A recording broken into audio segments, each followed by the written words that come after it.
सभी दर्शकों को नमस्कार। आप देख रहे हैं सच आप तक। लोकसभा चुनाव का खत्म हो गया है, लेकिन चुनाव आयोग ने एक बार फिर से देश में चुनावी बिगुल बजा दिया। हम बात कर रहे हैं 7 राज्यों की 13 विधानसभा सीटों के खाली होने की। अब आपको हम बताते हैं कि ये राज्य कौन कौन से हैं और उस राज्य की कौन सी विधानसभा सीटें रिक्त हुई हैं और क्यों रिक्त हुई हैं। सबसे पहले बात करते हैं हम बिहार की। बिहार की एक विधानसभा है रुपौली, जहां से श्रीमती बीमा भारती ने इस्तीफा दे दिया था, उनको लोकसभा चुनाव लड़ना था। अब आते हैं वेस्ट बंगाल।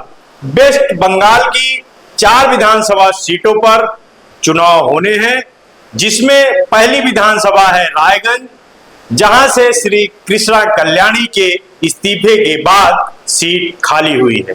अब बंगाल की दूसरी सीट रानाघाट दक्षिण है, जो कि डॉक्टर मुकुल अधिकारी के इस्तीफे के बाद खाली हुई है। बंगाल की तीसरी सीट है बगदा, जो कि विश्वजीत दास के इस्तीफे के बाद खाली हुई है। बंगाल की चौथी सीट है मानिकताला, जो कि सदन पांडे की मृत्यु हो जाने के बाद खाली हो गई। अब आते हैं तमिलनाडु की खाली सीट पर। तमिलनाडु की एक सीट खाली हुई है विक्रावंदी, जो कि थिरुयनपुगा जयंती की मृत्यु हो जाने पर खाली हुई है। मध्य प्रदेश में भी एक सीट पर चुनाव होना है और वो सीट है अमरवाड़ा, जो कि कमलेश प्रताप सिंह के इस्तीफे के बाद खाली हुई है। उत्तराखंड की 2 सीटों पर चुनाव होना है। पहली सीट है बद्रीनाथ, जो कि राजेंद्र सिंह भंडारी के इस्तीफे के बाद खाली हुई है। दूसरी सीट है मैंगलोर, जो कि सरबत करीम अंसारी की मृत्यु हो जाने के बाद खाली हुई है। पंजाब की एक सीट पर चुनाव होना है जालंधर वेस्ट, जो कि शीतल अंगुरल के इस्तीफे के बाद खाली हुई है। अब आते हैं हिमाचल प्रदेश। यहाँ पर 3 सीटों पर चुनाव होने हैं। पहली सीट है देहरा, जो कि होशियार सिंह के इस्तीफे से खाली हुई है। दूसरी सीट है हमीरपुर, जो कि आशीष शर्मा के इस्तीफे के बाद खाली हुई है।